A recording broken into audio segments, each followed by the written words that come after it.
J'ai acheté une voiture d'occasion un mardi gris et 4 jours plus tard, j'ai suivi une adresse GPS qui a changé ma vie. La voiture n'avait rien de spécial, une Renault Clio de 2018 avec 105 000 km, en état correct et abordable. Je ne cherchais pas l'aventure en l'achetant. Je cherchais juste un moyen de transport fiable pour me rendre à un travail que je détestais et revenir à un appartement où je vivais seul. Mais le GPS avait une adresse enregistrée intitulée « Domicile » et j'étais assez curieux pour la suivre. Elle m'a conduit à un belvédère dans le Vercors où un vieil homme était assis sur un banc, attendant.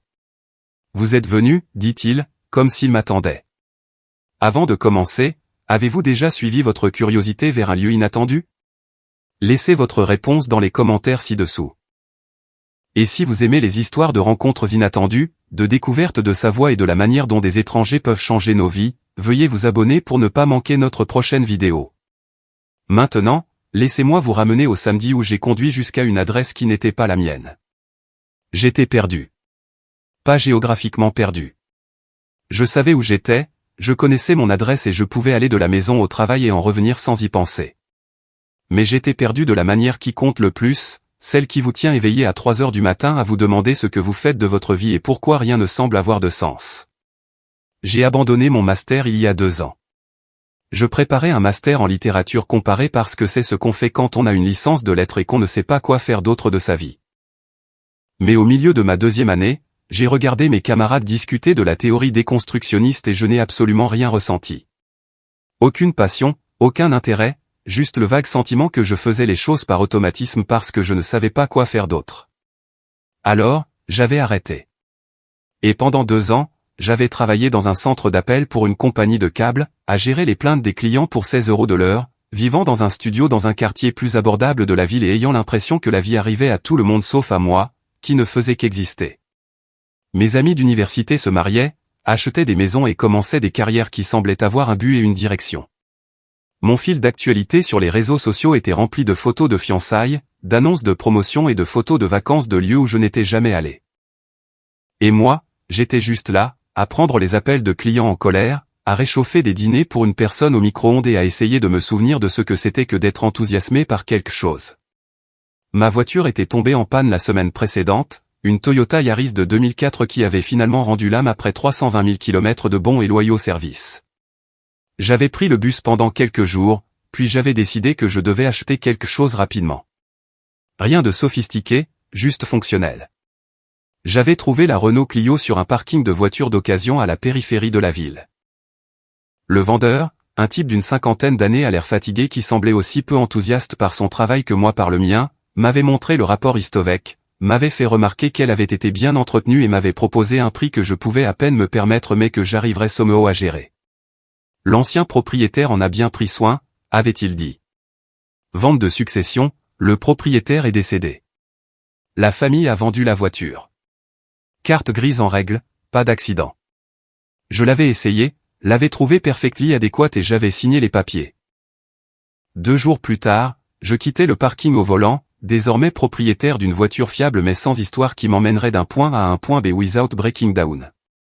Vendredi soir, après un autre service exténuant au centre d'appel, je me suis assis dans ma nouvelle voiture sur le parking, essayant de trouver l'énergie de rentrer chez moi. J'étais en train de configurer ma connexion Bluetooth quand j'ai remarqué que le système GPS avait une adresse enregistrée. J'ai cliqué dessus, curieux. L'adresse était simplement intitulée « Domicile ». J'ai supposé que l'ancien propriétaire ou sa famille avait oublié d'effacer les adresses enregistrées lorsqu'ils avaient vendu la voiture. J'étais sur le point de la supprimer quand quelque chose m'a fait hésiter. Où l'ancien propriétaire considérait-il son domicile? C'était une petite curiosité, probablement sans importance, mais je n'avais rien d'autre à faire ce soir-là. Pas de projet, pas d'amis qui m'attendaient, pas de vie qui serait perturbée par un petit détour. Alors, samedi matin, n'ayant rien de mieux à faire et avec le vague sentiment que suivre une curiosité aléatoire était au moins plus intéressant que de rester assis dans mon appartement, j'ai décidé de conduire jusqu'à l'adresse. Je m'attendais à ce qu'elle mène à une maison, peut-être un complexe d'appartements, peut-être un vieux quartier où l'ancien propriétaire avait grandi. Au lieu de cela, le GPS m'a fait sortir de la ville. J'ai suivi les indications qui m'ont mené sur l'autoroute, puis sur des routes plus petites, puis sur des routes de montagne de plus en plus étroites qui serpentaient à travers des forêts de pins et des affleurements rocheux. Le trajet a duré près de 2 heures, et à chaque kilomètre, je devenais de plus en plus confus. Où allais-je? Ce n'était pas une zone résidentielle. C'était la nature sauvage, une forêt domaniale, des endroits où les gens venaient pour faire de la randonnée et du camping, mais pas pour vivre. Finalement, le GPS a annoncé, vous êtes arrivé à destination. J'étais à un belvédère panoramique, un petit parking creusé à flanc de montagne avec une plateforme d'observation en bois et un seul banc. La vue était magnifique, des vallées s'étendaient en contrebas, des sommets de montagnes lointains, des forêts qui semblaient s'étendre à l'infini. Et assis sur le banc se trouvait un vieil homme. Il avait probablement dans les 70 ans, avec des cheveux blancs et un visage buriné.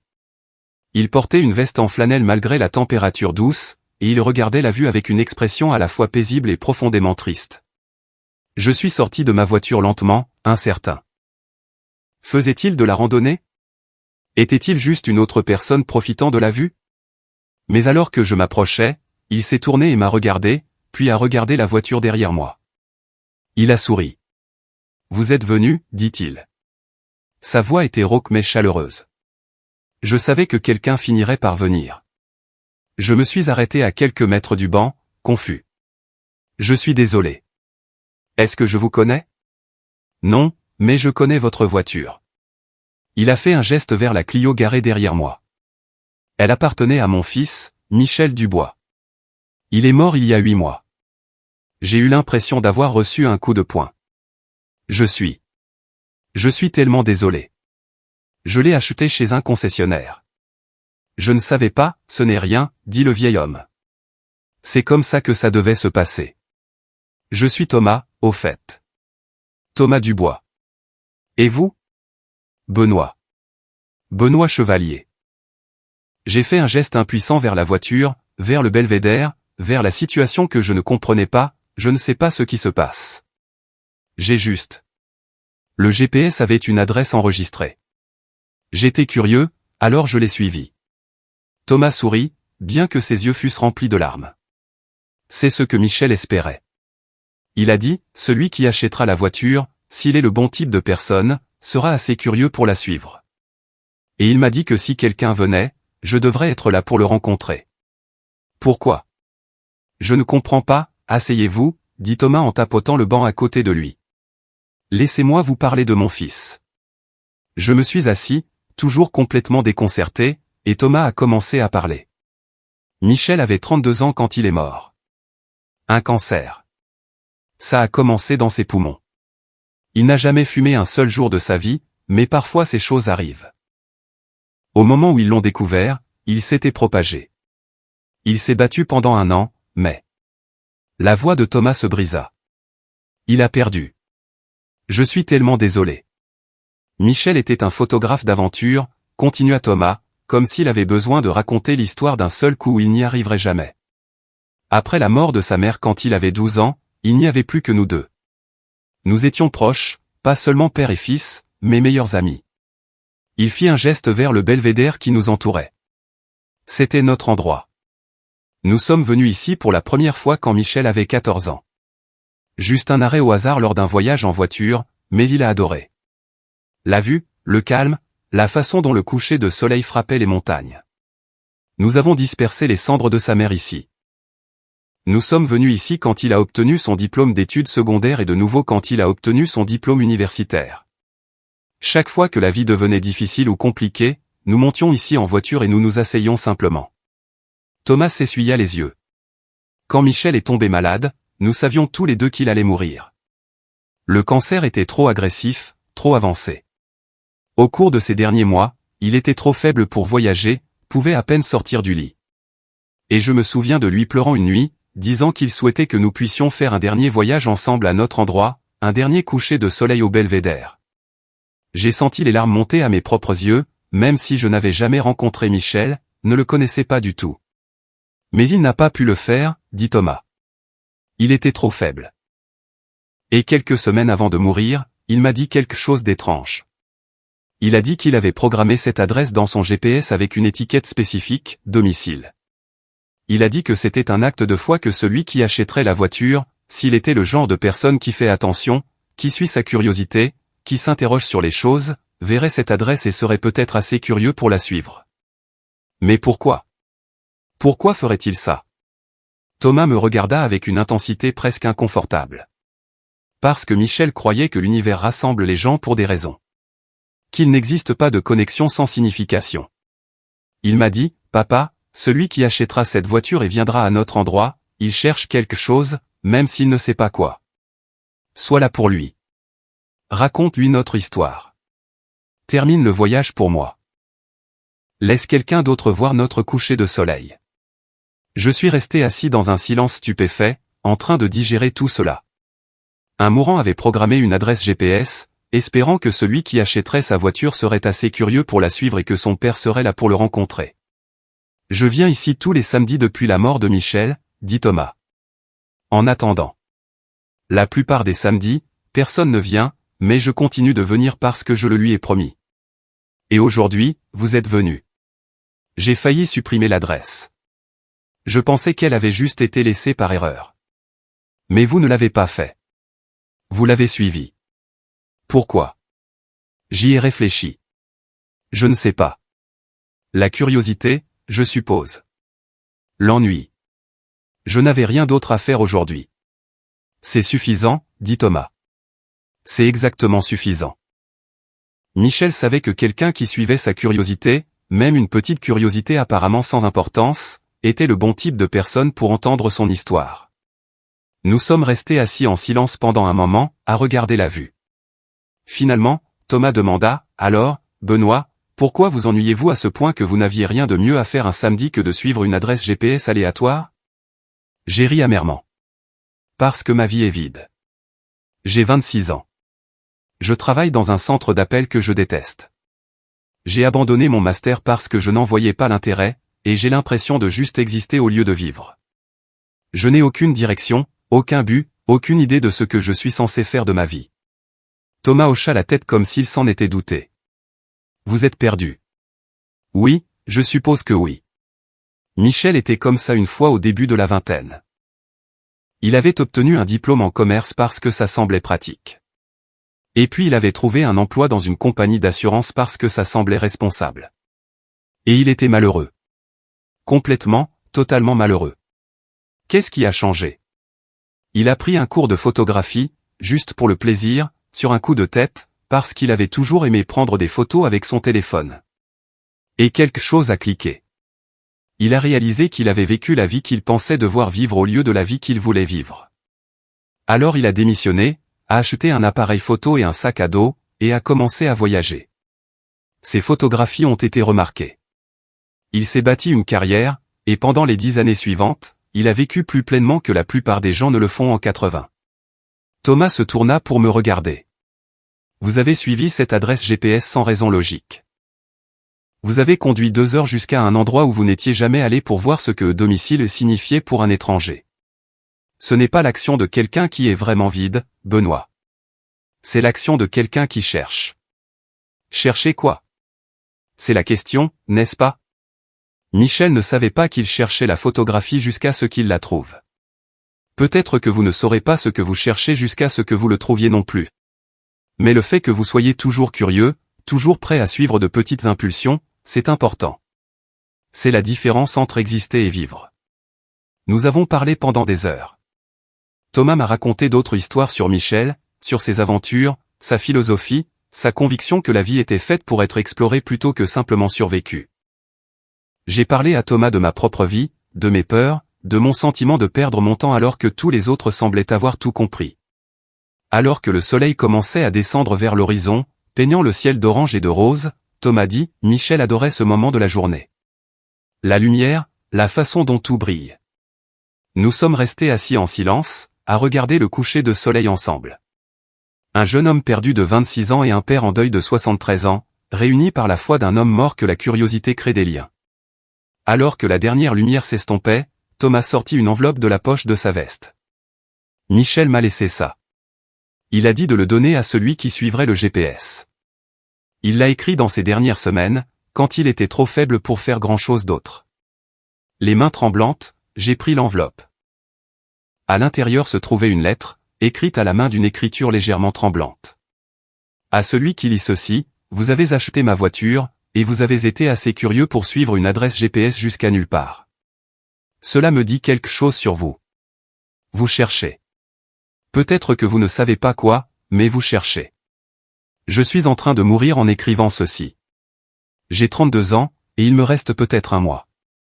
Et la plus grande chose que j'ai apprise cette dernière année, c'est que la vie ne consiste pas à tout comprendre. Il ne s'agit pas de plan parfait ou de savoir exactement où vous allez. Il s'agit de curiosité, de suivre ce qui vous intéresse, même quand ça n'a pas de sens, de dire oui aux petites impulsions. Vous avez conduit 2 heures jusqu'à un belvédère en montagne sans raison logique. Vous avez suivi la curiosité au lieu de supprimer une adresse. C'est magnifique. C'est ce qu'est vraiment la vie. Mon père est probablement avec vous en ce moment. Il est en deuil. Perdre son enfant est contre nature et dévastateur, même quand cet enfant est un adulte. Mais c'est aussi l'une des personnes les plus sages et les plus gentilles que je connaisse. Parlez-lui. Laissez-le vous raconter nos aventures. Laissez-le partager ce qu'il a appris. Et puis, vivez vos propres aventures. Elles n'ont pas besoin d'être grandes. Elles n'ont pas besoin d'avoir de sens pour qui que ce soit d'autre. Elles doivent juste vous rendre curieux, vous faire sentir vivant, vous donner envie de voir ce qui se passera ensuite. J'ai passé 10 ans en tant que photographe à voyager dans le monde, et c'était incroyable. Mais vous savez quels sont mes souvenirs préférés? Être assis sur ce banc avec mon père, à regarder le coucher du soleil, à parler de tout et de rien. Les moments calmes, les liens. Vous êtes connecté à moi maintenant, étranger. Vous terminez le voyage que je n'ai pas pu faire. Vous êtes assis à l'endroit que j'aimais le plus avec la personne que j'aimais le plus, à regarder le coucher de soleil que j'aurais aimé voir une dernière fois. Merci pour ça. Merci d'être curieux. Merci d'avoir suivi une adresse GPS aléatoire alors que vous auriez pu la supprimer. N'attendez pas d'être en train de mourir pour réaliser que le but de la vie est simplement de la vivre. Suivez la curiosité. Dites oui aux choses. Ne vous inquiétez pas tant de savoir si vous êtes sur le bon chemin. Il n'y a pas de bon chemin. Il y a juste le chemin sur lequel vous êtes et si vous y prêtez attention. Prenez soin de vous, et prenez soin de mon père. Il a besoin de gens autour de lui qui comprennent que la vie est courte et que les liens comptent. Merci d'avoir terminé ce voyage pour moi. Michel Dubois, je pleurais à la fin de ma lecture. Thomas pleurait aussi. Nous sommes restés assis ensemble sur ce banc dans la lumière déclinante, 2 étrangers liés par la lettre d'un homme mort. Et pour la première fois en 2 ans, j'ai ressenti autre chose que le vide. Je me suis senti vu. J'ai eu l'impression que peut-être ma curiosité, la même impulsion qui m'avait poussé à suivre une adresse GPS aléatoire, n'était pas de la stupidité ou de l'errance. C'était peut-être exactement ce que Michel avait dit, une façon de vivre au lieu de simplement exister. Reviendrez-vous, demanda Thomas alors que nous retournions à nos voitures dans l'obscurité. Oui, dis-je immédiatement, si ça ne vous dérange pas, plus que ça. Je viens ici tous les samedis, assis seul avec mon chagrin. Avoir quelqu'un avec qui le partager, cela signifierait beaucoup. Alors, je suis revenu le samedi suivant, et le samedi d'après, et celui d'après. Thomas et moi avons développé une amitié improbable. Il me racontait des histoires sur les aventures de Michel, sur les photographies qu'il avait prises, sur la philosophie de vie qu'il avait développée à travers les voyages et l'expérience. Je parlais à Thomas de ma semaine, de petits moments de curiosité ou d'intérêt, de choses que je pensais essayer. Je pense prendre un cours de photographie, lui ai-je dit un samedi, 2 mois après notre première rencontre. Je ne sais pas si je suis doué, mais je suis curieux. Thomas sourit, le premier sourire vraiment sincère que je lui avais vu. Alors fais-le. Ne t'inquiète pas d'être doué. Suis juste la curiosité. Alors, j'ai suivi un cours du soir de photographie niveau débutant, rien d'impressionnant mais j'ai adoré. Les défis techniques, la façon dont il fallait vraiment regarder les choses pour bien les photographier, la satisfaction de capturer un moment. Je n'étais pas aussi talentueux que Michel. C'était clair dès le début, mais j'étais intéressé, et l'intérêt me semblait suffisant. 4 mois after our first meeting, j'ai démissionné de mon travail au centre d'appel. C'était terrifiant et probablement irresponsable financièrement, mais je ne pouvais pas continuer à faire un travail qui me faisait me sentir mort à l'intérieur. J'ai trouvé un emploi dans une librairie locale. Moins de salaire, mais plus tolérable, entouré de livres et de gens qui les aimaient. C'est à la librairie que j'ai rencontré Gabriel. Elle est entrée un après-midi à la recherche d'un livre de photographie spécifique. Je venais de finir de le lire pour mon cours et je rangeais les étagères à proximité. C'est un livre incroyable, ai-je dit sans réfléchir. Si vous êtes intéressé par la photographie de paysage, son système de zones changera votre façon de voir la lumière. Elle m'a regardé avec surprise et a souri. Vous êtes photographe? Photographe étudiant. Très débutant mais obsédé. Nous avons parlé pendant 20 minutes de photographie, de livres, de la façon dont elle était graphiste et essayait de comprendre la photographie traditionnelle pour améliorer son travail numérique. Avant de partir, elle m'a demandé si je connaissais de bons endroits dans le coin pour pratiquer la photographie de paysage. En fait, ai-je dit en pensant au Belvédère, je connais l'endroit parfait. Je ne l'ai pas invitée à ce moment-là. Cela semblait trop direct. Mais elle a continué à revenir à la librairie, toujours le jeudi après le travail, trouvant toujours des excuses pour me parler. Et finalement, j'ai trouvé le courage de lui demander si elle aimerait voir le Belvédère un de ces jours. Pas un samedi, ai-je expliqué. Les samedis sont réservés à quelqu'un de spécial. Mais peut-être un dimanche. Elle a dit oui. Notre première visite au Belvédère ensemble a eu lieu 3 mois après notre rencontre. Je lui ai parlé de Michel, de Thomas, de l'adresse GPS qui m'y avait conduit. Elle a écouté les larmes aux yeux, comprenant immédiatement pourquoi cet endroit était sacré. Merci de partager cela avec moi, avait-elle dit, de me faire confiance avec cette histoire. Nous avons commencé à sortir ensemble lentement, prudemment, tous deux méfiants à l'égard de l'engagement pour des raisons différentes. Mais il y avait quelque chose de juste, quelque chose qui ressemblait à un autre exemple de la curiosité menant à un endroit inattendu. 1 an après notre première rencontre, Thomas est venu à ma première exposition d'étudiants, où j'ai exposé une série de photographies que j'avais prises au Belvédère. Différents moments de la journée, différentes saisons, toujours depuis ce banc où Thomas et moi nous asseyions tous les samedis. Elles sont magnifiques, dit Thomas, debout devant les photos, les larmes aux yeux. Michel les adorerait. Tu as parfaitement capturé notre endroit. J'ai appris des meilleurs. De vous deux. Michel m'a appris par sa lettre à suivre la curiosité. Vous m'avez appris par vos histoires à valoriser les liens et les moments plutôt que les réalisations. 1 an après ce premier samedi, Thomas et moi étions assis sur notre banc, à regarder un autre coucher de soleil. Il était plus silencieux que d'habitude, et je pouvais dire que quelque chose le préoccupait. Je veux te dire quelque chose, dit-il finalement. Quand Michel est mort, je ne savais pas comment continuer à vivre. Le chagrin était si lourd que sortir du lit me semblait impossible. Venir ici tous les samedis, en attendant celui qui suivrait ce GPS, ça me donnait une raison de continuer, un but. Il se tourna pour me regarder. Et puis tu es venu. Et ces 12 derniers mois, à te voir trouver ton chemin, à partager nos histoires, à avoir quelqu'un avec qui m'asseoir pendant mon deuil. Benoît, tu m'as donné une raison de continuer à vivre. Tu as terminé le voyage de Michel, oui, mais tu m'as aussi sauvé. Vous m'avez sauvé aussi, dis-je honnêtement. Je me noyais dans le vide et l'absence de but. La lettre de Michel, votre amitié, cet endroit, tout cela m'a rappelé que la vie ne consiste pas à tout comprendre. Il s'agit simplement d'être curieux et d'être présent. Nous sommes restés assis dans un silence confortable alors que le soleil se couchait, peignant le ciel des couleurs que Michel avait tant aimées. 2 ans après avoir acheté cette voiture, ma vie est complètement différente. Je suis toujours des cours de photographie, maintenant dans ma 2e année du programme. Je travaille toujours à la librairie, bien que j'ai été promu directeur adjoint. Je rends toujours visite à Thomas tous les samedis, bien que maintenant Gabriel vienne souvent avec moi, nous 3 regardant les couchers de soleil ensemble pendant que Thomas raconte des histoires et que Gabriel et moi nous tenons la main. Le mois dernier, Thomas a rencontré les parents de Gabriel. Elle est bonne pour toi, m'a-t-il dit après. Michel l'approuverait. Elle te rend plus courageux. Il avait raison. Gabriel me pousse à prendre des risques, à soumettre mes photographies à des concours, à croire que je pourrais vraiment être bon dans ce domaine.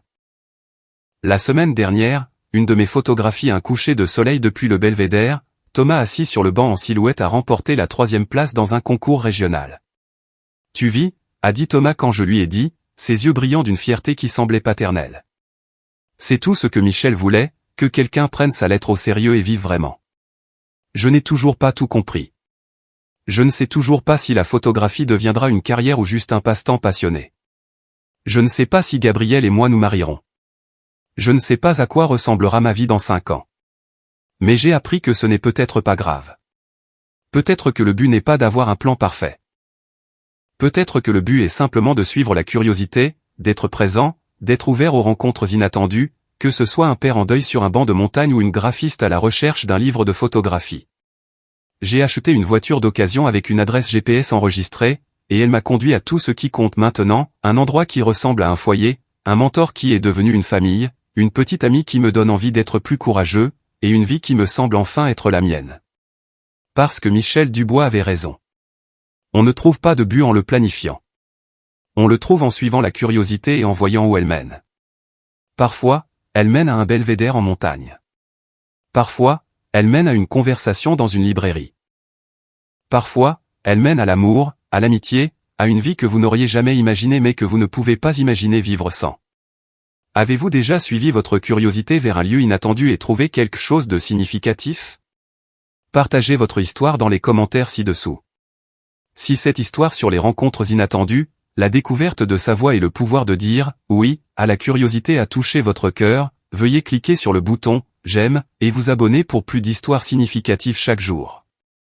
N'oubliez pas de cliquer sur la cloche de notification pour ne jamais manquer notre prochain conte inspirant.